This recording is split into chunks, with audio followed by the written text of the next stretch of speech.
आगे हम अपने सेशन में आगे बढ़ेंगे और साथ ही अगला सेशन जो है वो होगा जिसमें सब्जेक्ट है Sevadharis of Ayushman Bharat district hospital and NGOs से जुड़े जो लोग हैं वो इस सेशन में ख़ास मेहमान होंगे, जिसमें doctor Sanjay Kumar, Dahod district hospital, doctor Suman Singh, government multi speciality hospital sector 16 Chandigarh, Praveen bhai Vasani, managing trustee Ranchhod Das ji Bapu charitable hospital, और अगले ख़ास मेहमान हैं doctor Satish Babu, director quality and academics, Shri Madhusudan Sai institute medical and science research, doctor Sapna Verma, founder and CEO Madhurama Seva Sanskar foundation. जोरदार तालियों से स्वागत करिए इन सभी खास मेहमानों का। और इस सेशन को होस्ट करेंगे मेरे सहयोगी Rohit Punetha, deputy editor India news. जी बिल्कुल, सेवाधारीज ऑफ आयुष्मान भारत, ये जो अगले सेशन का शीर्षक है ये बेहद इंटरेस्टिंग है और अहम है, और राणा जी भी इस पे कुछ बोलेंगे। नहीं, गुजारिश है मेरी कि हॉल में जब सेशन चल रहा होता है इतनी ज़रूरी सूचनाएं हैं, आम आदमी तक पहुंचना ज़रूरी है। दीप्ति जी बोल रही थी, मुझे लगा कि इस देश के हर आदमी को उसके बारे में जानना चाहिए। हम जब भी बात करते हैं, बात करना बहुत ज़रूरी है, तो हम बाहर जा सकते हैं। इस सभागार में आप अगर शांति बनाए रखेंगे तो बड़ी मेहरबानी होगी। जी बिल्कुल। रोहित, अब हम मंच आपके हवाले करते हैं अगले सेशन के लिए। Thanks Uday. Hello, am I Audible?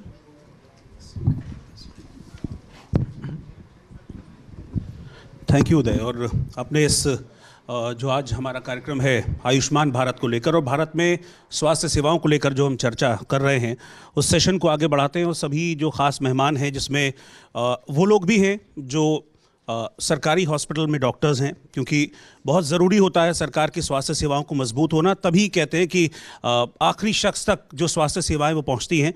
और एनजीओज़ को चलाने वाले संचालक भी मेरे साथ इस सेशंस में मौजूद रहेंगे। और इस सेशन का नाम है आयुष्मान भारत के सेवाधारी। आयुष्मान भारत हम सब जानते हैं कि ये वो योजना है जो कि हिंदुस्तान में स्वास्थ्य सेवा का जो स्ट्रक्चर है उसको बहुत मजबूत करने के लिए, और एक आखिरी शख्स जो शायद उसके पास इतना पैसा भी नहीं होता है कि अपना इलाज करा सके, उसको ये गारंटी देने के लिए कि हाँ भाई कोई है और आपको ऐसा नहीं छोड़ा जाएगा। और सेवाधारी यानी कि वो लोग जो इस योजना को इम्प्लीमेंट करते हैं ग्राउंड पर। तो तालियों के साथ मैं चाहता हूं कि इस पैनल का स्वागत किया जाए, क्योंकि आयुष्मान भारत के सेवाधारी इस वक्त मेरे साथ मौजूद हैं। और डॉक्टर सुमन, मैं आप ही से शुरुआत कर रहा हूं। डॉक्टर सुमन इस समय पंचकुला में हैं, बड़ी जिम्मेदारी आप चंडीगढ़ में हैं, बड़ी जिम्मेदारी आप निभा रही हैं। मैं आपसे यही जानना चाह रहा हूँ, क्योंकि हम आयुष्मान भारत की जब बात करते हैं और कितना चेंज आप देखती हैं आयुष्मान भारत को इंट्रोड्यूस होने के बाद एक हेल्थ स्ट्रक्चर में, स्वास्थ्य सेवाओं में, क्योंकि एक सरकारी अस्पताल में एक वो आदमी ज़रूर पहुंचता है जो प्राइवेट अस्पताल में नहीं जा सकता, और ऐसे ही लोग हैं जिनके लिए आयुष्मान भारत योजना लाई गई है। तो कितना चेंज आपने देखा हेल्थ स्ट्रक्चर में, और कितना चेंज लोगों के जीवन में देखा है, ऐसे लोग जो कि परेशान हैं, बीमार हैं? नमस्कार, बोलिए प्लीज़। नमस्कार। सबसे पहले मैं आपका धन्यवाद चाहूँगी कि हमें ये प्लेटफॉर्म दिया गया जहाँ हम आके पूरे देश को ये बता सकें कि ऐसी सेंट्रल स्कीम्स हैं जिससे हम उस देश के उस व्यक्ति तक पहुँच सकते हैं जिसकी जेब में एक पैसा भी नहीं।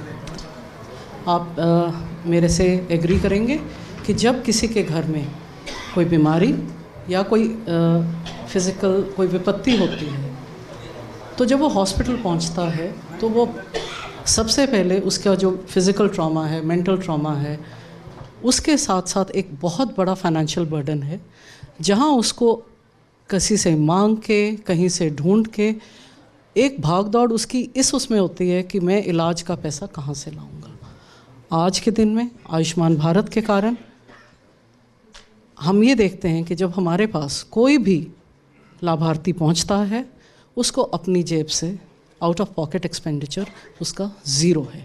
और ये इसीलिए हो पाया है कि आज के दिन में हमारे जितने सरकारी पब्लिक हॉस्पिटल्स हैं वो उस तरह का सर्विसेज दे रहे हैं, क्वालिटी केयर दे रहे हैं, which are at par with all the private hospitals available. एक व्यक्ति को अगर उसको कोई प्रॉब्लम आती है, कहीं टेस्ट कराने नहीं जाना पड़ता है, किसी को दवाई लेने नहीं जाना पड़ता है, वो वहीं के वहीं सारी हमारी सर्विसेज, और यहाँ तक कि उसमें ये इंक्लूड होता है कि उसको जो खाना वहाँ मिलता है वो भी फ्री होता है। तो ना उसको इस बात की भाग दौड़ है कि उसको अपने या मरीज़ का खाना कहाँ से मिलेगा 3 टाइम के लिए। ये एक बहुत बड़ी चीज़ है जहाँ उसको ना केवल उसका ऑपरेशन, उसकी दवाइयाँ, 15 दिन तक उसकी केयर, उसका वहाँ का खाना और उसको वापस घर तक, और उसके बाद भी घर जाके उसको ये पूछा जाता है कि जो आपको सर्विस मिली उससे आपको कितना लाभ हुआ है, क्या आप ठीक हैं। इतने में ही वो बिल्कुल ठीक हो जाता है।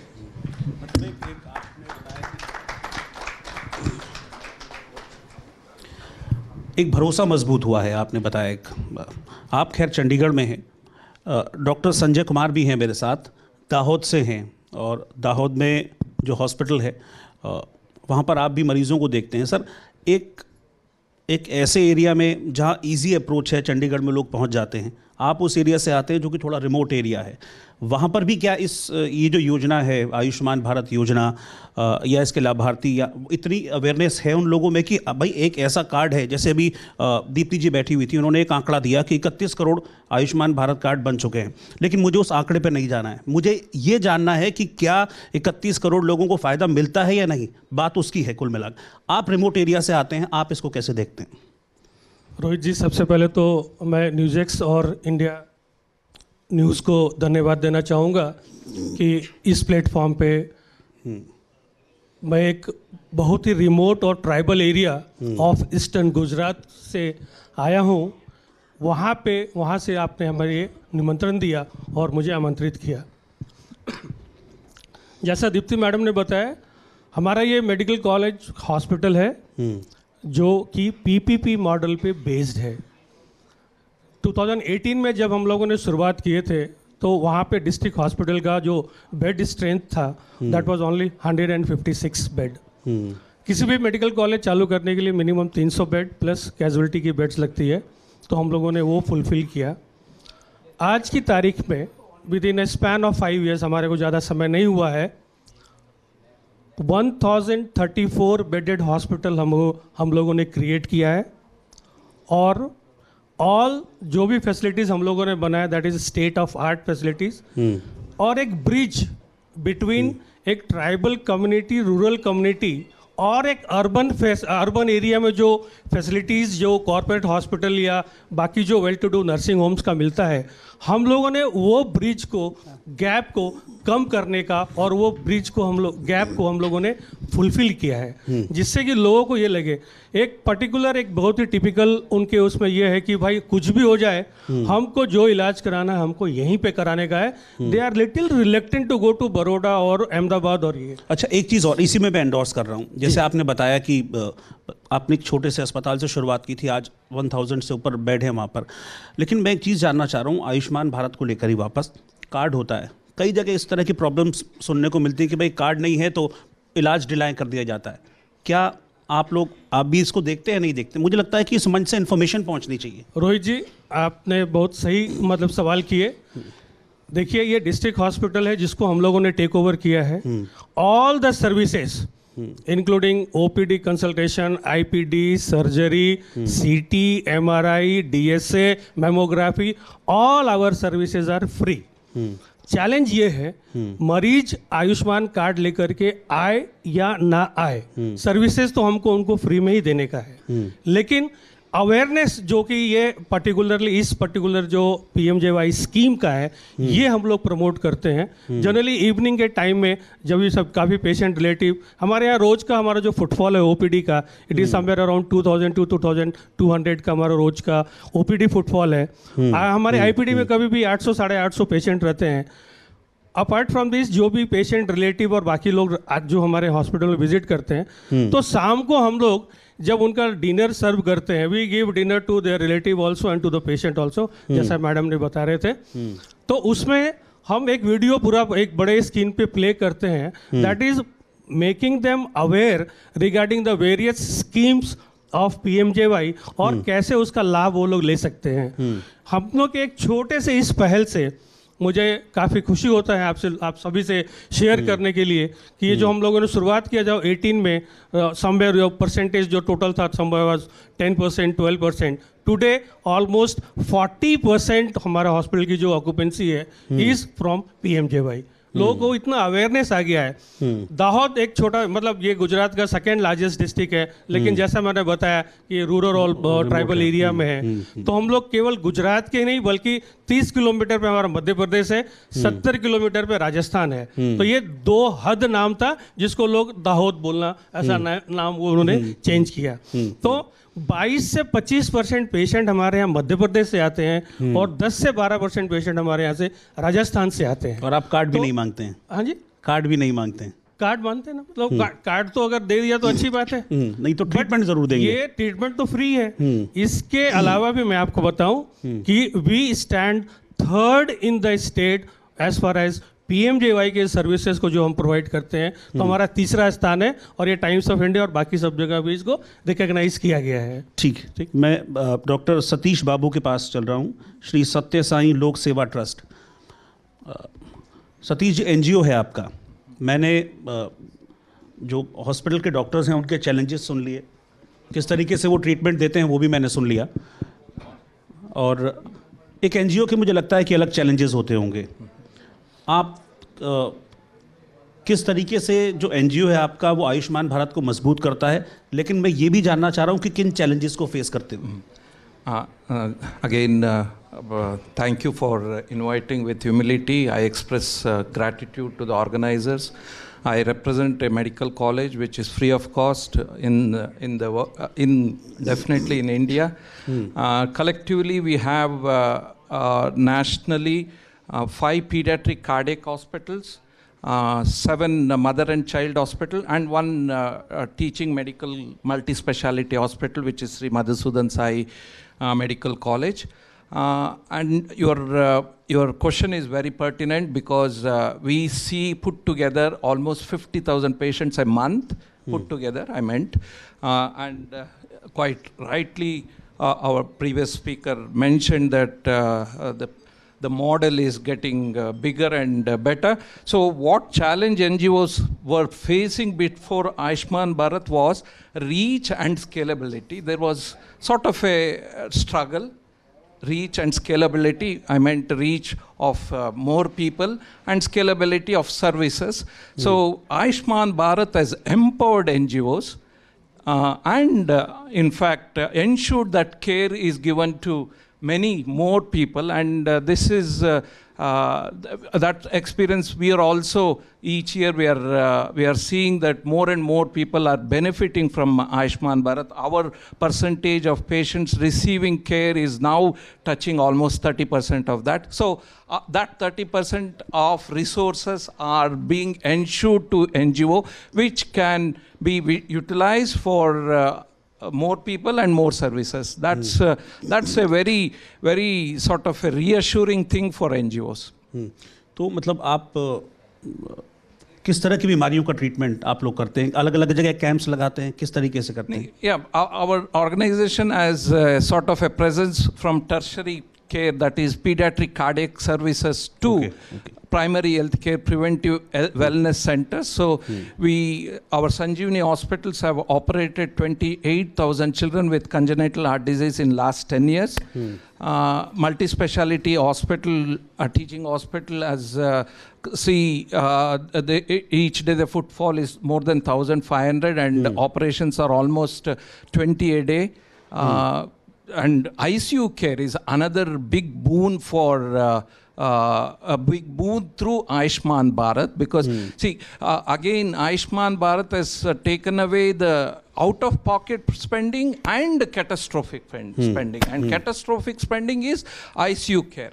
So that push and that support is sort of made the common man unreachable, being served in both government hospitals and hospitals like NGO hospitals. ठीक है, डॉक्टर स्वप्ना वर्मा के पास में चल रहा हूँ, फाउंडर एंड CEO मधुरिमा सेवा संस्कार फाउंडेशन। अभी मैंने सतीश जी से बातचीत की, आप भी एक एनजीओ चलाती हैं, आप भी ट्रीटमेंट दे रही हैं लोगों को, आपके अपने चैलेंजेस होंगे, किस तरह के चैलेंजेस आप फेस कर रही हैं? और दूसरी बात कि सरकार से क्या मतलब आप एक्सपेक्ट कर रही हैं जिससे आपको लगता है कि मैं और अच्छी सेवा दे पाऊंगी और ज़्यादा लोगों को ट्रीट कर पाऊंगी? पहले तो मैं आप सबका बहुत धन्यवाद देना चाहती हूँ कि आप सब हम सेवाधरी को आज इस प्लेटफॉर्म पे लेके आए हैं, जिससे हमारे जैसे जो लाखों लोग जो ग्राउंड पे काम करते हैं उनके लिए एक इंस्पिरेशन है. Secondly, I want to thanks to the audience who is giving the patiently the time to us to hear our stories and be with us. So I'm very grateful to you all. Thank you for this opportunity. हम एक foundation चला रहे हैं, मधुरिमा सेवा संस्कार.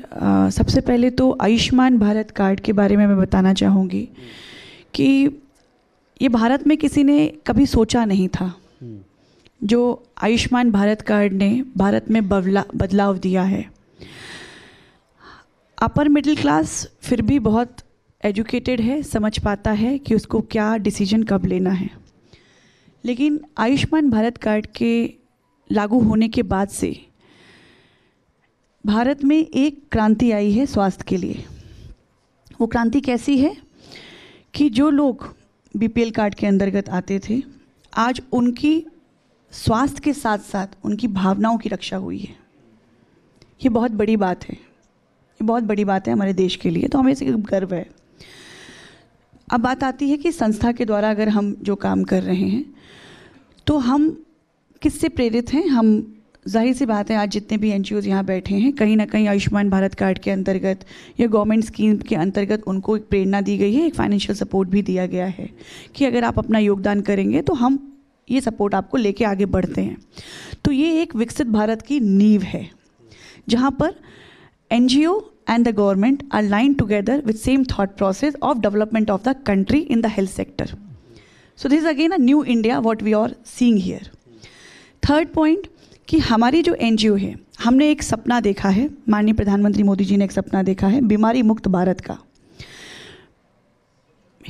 बीमारी मुक्त भारत को हम कैसे अचीव और अटेन करते हैं, अगर हम उस पर आज हमारी संस्था उस पर काम कर रही है. पैन इंडिया ऑर्गेनाइज हमारी संस्था है, लेकिन अभी हम भारत के मध्य प्रदेश में एक छोटे से गांव में, जहां से मैं आती हूं, सतना प्रकल्प को स्थापित कर रहे हैं और हमने बहुत अच्छी तरीके से स्थापित किया है.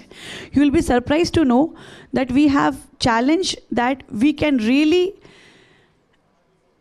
Completely we can make India disease free. How? बहुत ही सिंपल सा कॉन्सेप्ट लेके हम चले थे कि घर घर जाके हमें स्वास्थ्य स्क्रीनिंग करनी है, हेल्थ स्क्रीनिंग करनी है. CBC, urine routine, blood sugar के माध्यम से हमने लोगों की जांच की. 272 days we have done continuously mass health screening. Through that we could educate and aware people that this is a blood physiological changes that your body is going through. So you need to get aware about this. That's how we are trying to achieve Bimari Mukt Bharat. Secondly, we are also at the same time we are telling them about the ABHA card. If the ABHA card is not being made, we are sending them to the centers where the ABHA card will be enrolled for them. अच्छा, आपने health screening की बात की. अगर health screening को ही आयुष्मान में endorse कर लिया जाए तो बहुत अच्छा होगा. बहुत ही अच्छा होगा, क्योंकि अगर हम 2047 में जो हमारा अमृतकाल चल रहा है और हम भारत एक ऐसे देश, पूरे विश्व भारत को एक ऐसे देश के रूप में देखता है कि किसी को कोई मुसीबत होगी तो भारत सर्व समृद्ध राष्ट्र बनने वाला है. तो अगर आज भारत ये स्टेप लेता है कि आपके इसमें आयुष्मान भारत कार्ड के अंदर जो बीमा है उसमें अगर हम door to door health screening भी इनरोल कर दें, तो जाहिर सी बात है कि आपके आने वाले समय में जो बीमारियां हैं वो आपको पहले से बता दी जाएं, तो आप you can be much careful about the diabetic changes और the blood sugar changes, anything what the disease talking about. और भारत एक नई दिशा में आगे बढ़ रहा है. अब सरकार के साथ हम, हमारी संस्था और हमारे बैठे जहाँ पे जितने लोग हैं, और मुझे I am pretty sure people who are listening they are also contributing in a big way. Yes, but we are very focused for heal rural India because it's a tech enabled. तो हम लोगों का database भी digitally save करते हैं और उसको अब हमने सिक्योर करके रखा हुआ है. आगे जाके हम गवर्नमेंट ऑफ इंडिया को हैंड ओवर भी करेंगे कि इस कम्युनिटी में यही ब्लड शुगर चेंजेस आ रहे हैं या इस तरह की ब्लड प्रोफाइल बन रही है, और उनको जन औषधि केंद्र से लिंक कर रहे हैं और आयुष्मान भारत कार्ड से लिंक करके उनको पूरी सेवा देने का रास्ता बना रहे हैं। ठीक, मेरे साथ प्रवीण भाई वासानी भी हैं जो कि मैनेजिंग ट्रस्टी हैं रणछोड़ दास जी बापू चैरिटेबल हॉस्पिटल।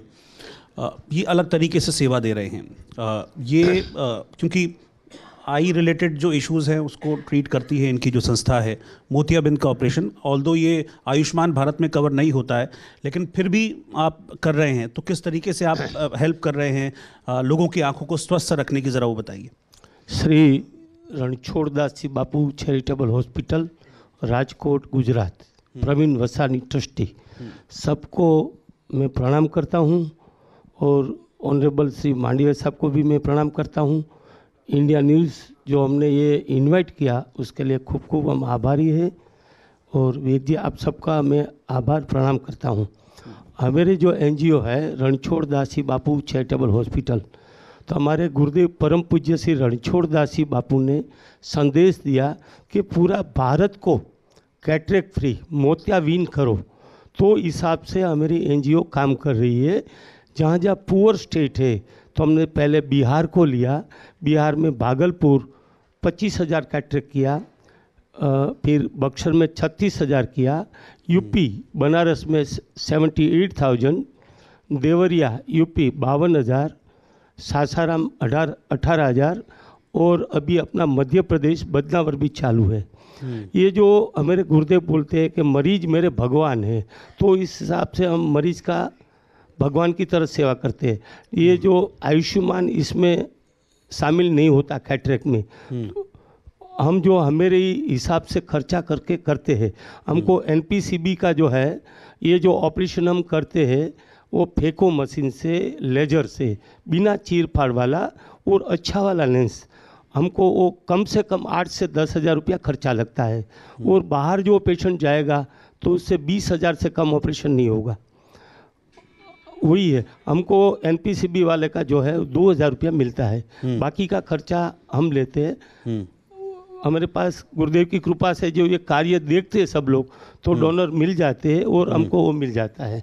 तो ये जो है वो हम समझो बिहार में लोगों के पास पहनने के कपड़ा भी नहीं है, वहाँ हमने पहले चुना और फेको मशीन से ऑपरेशन उसको मरीज को और उसके साथ के अटेंडेंट को हम 2 दिन ठहरते, 4 टाइम भोजन देते, चाय नाश्ता सब, और मरीज का ऑपरेशन के बाद पूरा उसको हलवा खिलाया जाता है शुद्ध घी का पौष्टिक के लिए, और उसके अगले दिन उसको हम पूरे लेबोरेटरी पूरा करते हैं सिस्टम से, जो श्रीमंत लोग करते हैं, जो प्राइवेट हॉस्पिटल में वैसे ही करते हैं। वो हिसाब से बाद में हम उसको 1 महीने के बाद पावर वाला चश्मा भी देते हैं, सब कुछ निःशुल्क है। और जाने के समय किराया भाड़ा देते हैं 100 रुपया और दक्षिणा का देते हैं, 2 किलो चावल देते हैं, 1 किलो गेहूं का आटा देते हैं, और रास्ते में खाने के लिए मीठी बूंदी आधा किलो देते हैं, एक साड़ी देते हैं और एक कंबल देते हैं। और सब कुछ पेशेंट मरीज को हम पैर छूते हैं, क्योंकि गुरुदेव ने बोला है मरीज मेरे भगवान है। तो हिसाब से हम पूरे भारत में अभी हमने 5 स्टेट तो चुन लिया है, बिहार, उड़ीसा, मध्य प्रदेश, राजस्थान और यूपी जी। आज हमने राजस्थान का पुष्कर में पूरा हमारा सेटअप तैयार है। मैं कल ही लेटर ऑनरेबल श्री मांडविया साहब को दिया है, 5 लाख ऑपरेशन हम 3 साल में करेंगे, क्योंकि राजस्थान में कोई कैंप होता ही नहीं है और इतने गरीब प्रजा है, तो वो इतना मरीज है, तो उधर हम 3 साल में वो 2027 मार्च तक में कर सकते हैं। पूरा सेटअप तैयार है। जब मांडविया जी आदेश करेंगे तब से दूसरे दिन से हम स्टार्ट कर देंगे। हमारे पास 20 डॉक्टर और 200 लोगों की टीम रहती है जी। तो ये सब पूरा गुरुदेव की कृपा से करते हैं। और जहाँ जहाँ गरीब लोग ज़्यादा है वहाँ हम जाके ओटी बनाते हैं। ठीक उधर हमने 9 ओटी बनाया है राजस्थान में, और भी जो हमको सरकार बोलेंगे मांडविया जी वहाँ वो स्टेट में हम करने को रेडी है। बिल्कुल, तो यही हमारी भावना है। बहुत अच्छी बात है कि आप लोगों से बात करके अच्छा लगा, और ये है कि सब अपनी अपनी कैपेबिलिटी के मुताबिक एक स्वस्थ राष्ट्र के लिए आप लोग कंट्रीब्यूट कर रहे हैं। आप सबका बहुत बहुत शुक्रिया हमारे साथ जुड़ने के लिए, और जिस तरीके से कंट्रीब्यूट कर रहे हैं उसी तरीके से कंट्रीब्यूट करें, आपके हाथ और मजबूत हों, ताकि हमारा जो देश है, हमारा राष्ट्र है, वो कहते हैं ना कि स्वस्थ, एक विकसित राष्ट्र की नींव स्वस्थ भारत, स्वस्थ राष्ट्र होना चाहिए। तो आप सब उसमें कंट्रीब्यूट कर रहे हैं। आप सबका कि आयुष्मान में ये नहीं होता ना, तो उसको 20,000 का खर्चा कोई मरीज के पास होता नहीं। तो हिसाब से बहुत मरीज नहीं, देखिए कोई भी योजना जब फोर्स में आती है ना, तो फिर उसमें सुधार की गुंजाइश होती है। मुझे पूरी उम्मीद है तो कि इसमें आगे कुछ ना कुछ जो सुधार होगा वो पता चलेगा जब फोर्स में आएगी योजना। नेत्रदान, अंगदान, वो पहले और वस्त्रदान भी देते हैं। तो यही हिसाब से गुरुदेव का सिद्धांत से वो करते हैं पूरे भारत में हमको, तो सरकार हमको सहयोग देती है और देते रहेंगे। तो हम ये पूरा करने का, पूरा भारत को कैटरेक्ट भी करना है, हमारा संकल्प। अच्छी सोच है और अच्छी सोच को लेके आगे बढ़ेंगे तो अच्छा ही होगा। बहुत बहुत शुक्रिया आप सभी का साथ में जुड़ने के लिए, आपके कंट्रीब्यूशन के लिए। Thank you very much. For more such videos, subscribe to the NewsX YouTube channel, hit the bell icon.